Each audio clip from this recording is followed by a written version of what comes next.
The topic of today's lecture is strain gauge transducer. A strain gauge is defined as a sensor in which its resistance varies with applied force. You should note that it is a sensor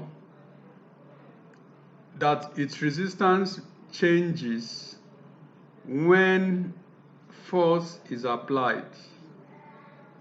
Usually a sensor is a device that detects the physical components of the environment and converts it to an electrical signal or electrical energy. So it works by converting force or pressure into a change in electrical resistance that can be measured. So that is what a strain gauge is. The strain gauge can be used to measure very small displacements in the order of nanometers, which means that the displacement that it is able to measure are usually very small. It means that it is very sensitive to be able to detect those minute displacements, those minute changes in the size of a material. So when an external force is applied on an object, usually that object gets deformed in shape. This deformation in the shape is both compressive or tensile and is known as strain. The deformation in the shape of an object is usually called strain. And this deformation could be compressive or it could be tensile. And it is measured by the strain gauge. So when an object deforms within the limit of elasticity, there is usually a change in resistance. So the application of external forces to a stationary object leads to both stress and strain. The strain gauge consists of one, the grid. The grid does the strain measurements. That is what the grid does. It does the actual measurement of the strain as a change of resistance. The carrier foil is the base for the grid. So the carrier foil is the second one, and it's usually the base for the grid of the investigated object. The third one is the cover.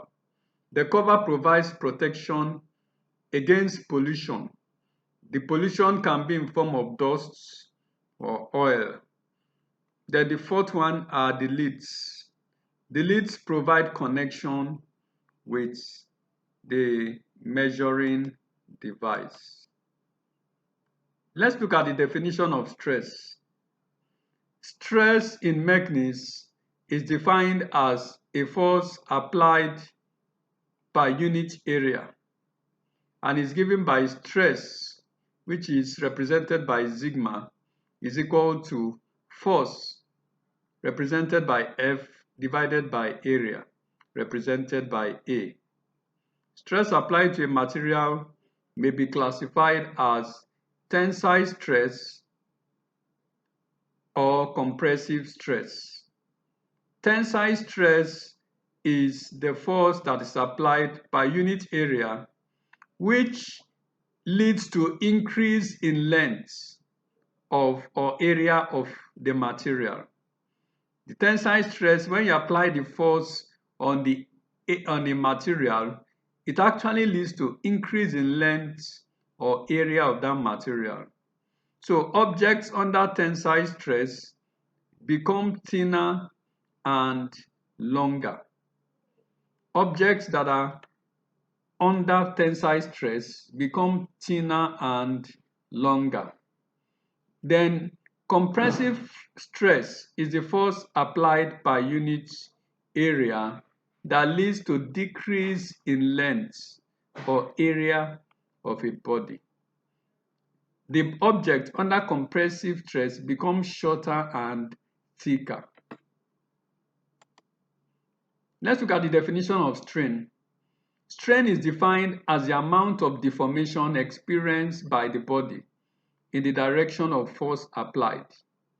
So strain is the amount of deformation experienced by the body in the direction of force applied, divided by the initial dimension of the body. So the strain due to stress applied is given by epsilon, which is represents the strain, is equal to change in length over original length. You can also say change in area over original area. The strain is a dimensionless quantity and it has no units. Depending on stress application, strain experienced in the body can be classified as tensile strain or compressive strain, just as we had tensile stress and compressive stress. Tensile strain has to do with deformation in the body or in a material that makes it increase in length but gets thinner, while compressive strain is a deformation that makes a material thicker but shorter in length. Let's look at strain sensitivity. Strain sensitivity is the ratio of the relative change in electrical resistance of a conductor to the applied relative change in conductor length. So what we are saying is that there is a relative change in the electrical resistance of a material when you apply force to it. The ratio of that relative change in electrical resistance of a material to the relative change in the conductor length is what is known as strain sensitivity. Mathematically, we can represent it as F subscript S, which is the strain sensitivity factor, is equal to delta R over R0. That is change in resistance in ohms divided by initial resistance of the conductor in ohms, and change in length in inches or millimeter divided by original length in inches or millimeter. So when you divide both variables, we get what we call your strain sensitivity factor, which is the change in resistance divided by initial resistance divided by change in length divided by initial length. The strain sensitivity has no dimension because both the numerator and the denominator have no dimension. As you can see there, change in resistance divided by resistance, the ohms cancel out. While change in length divided by original length, the millimeters cancel out. So strain sensitivity has no unit. Now let's try to do a few derivations. Note that the electrical resistance of a conductor of uniform cross section is given by R is equal to rho into L over A, where rho is the resistivity of the material, L is the length of the material, and A is the area of the material. So if a straight wire is stretched elastically, the length will increase, but the cross section will be reduced by the Poisson effect. So when you stretch a wire, the length will increase and the cross-sectional area will be reduced by the Poisson effect. As you can see by that relationship, the resistance is inversely proportional to the area. So when you apply compressive force, so that is what happens. So the differential change in resistance is found by taking the differentials. You differentiate the resistance by a partial differential equation of that equation 1, that is R is equal to rho over LA. You do a partial differentiation of that. So we get rho dl over A minus rho A raised to power minus 2 LdA over A plus Ld rho over A. So what simply happens when you are doing the partial differential equation is that you first of all state the initial equation, you differentiate by each parameter and make all others constant. Differentiate by each parameter, make all others constant for the three various parameters, and that gives us equation 3. Equation 3, which is dr is equal to rho dl over A minus rho A raised to power minus 2 LdA over A plus Ld rho over A. Equation 3 is modified to make it present finite changes in the parameter. So we modify equation 3 to make it present the final changes. Therefore, dividing equation 3 with corresponding parameters in equation 2 and introducing incremental values, we get rho r delta r over r is equal to delta L over L minus delta A over A plus delta P over P. So what happens is that we divided equation 3 by equation 2.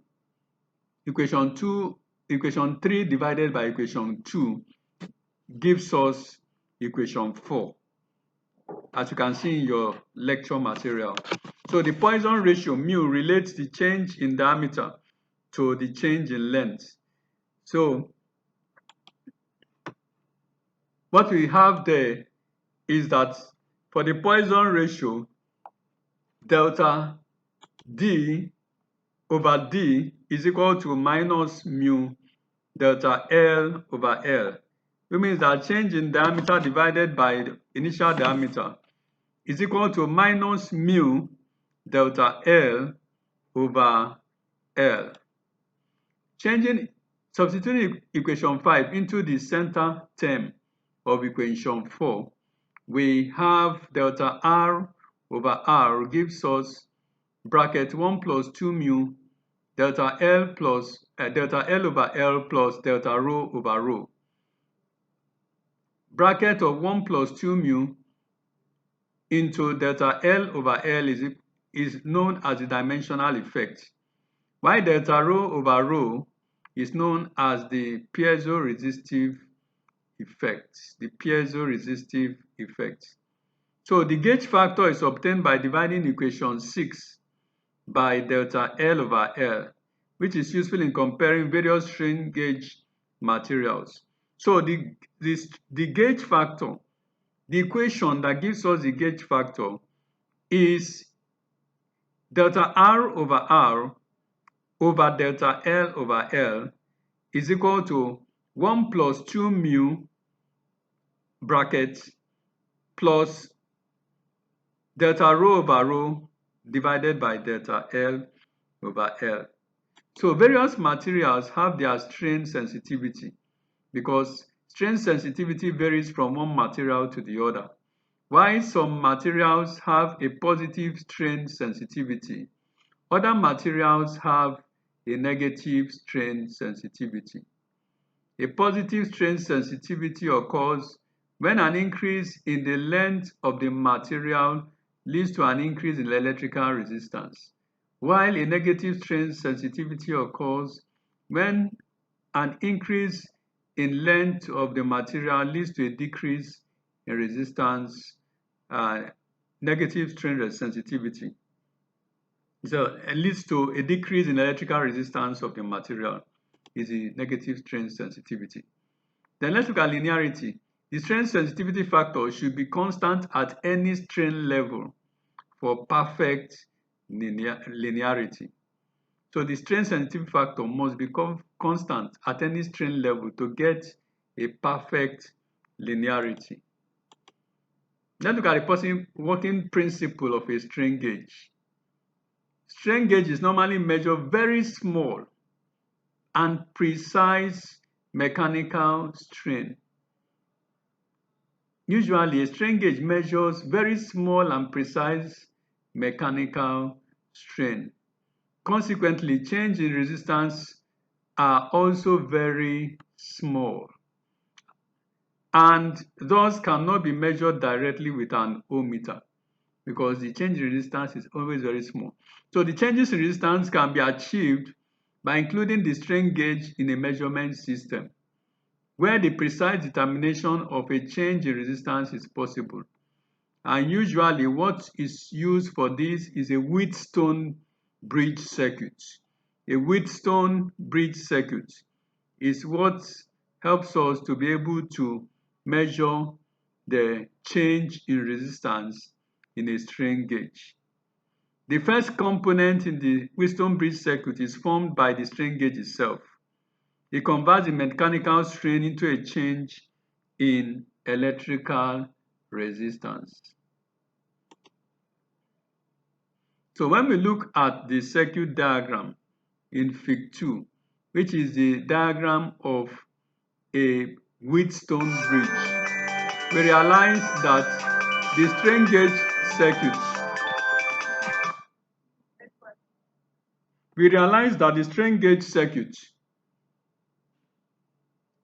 the strain gauge bridge circuit, the resistors R1 and R3 are equal, while R2 is the rheostat arm, which has a value equal to the strain gauge resistance.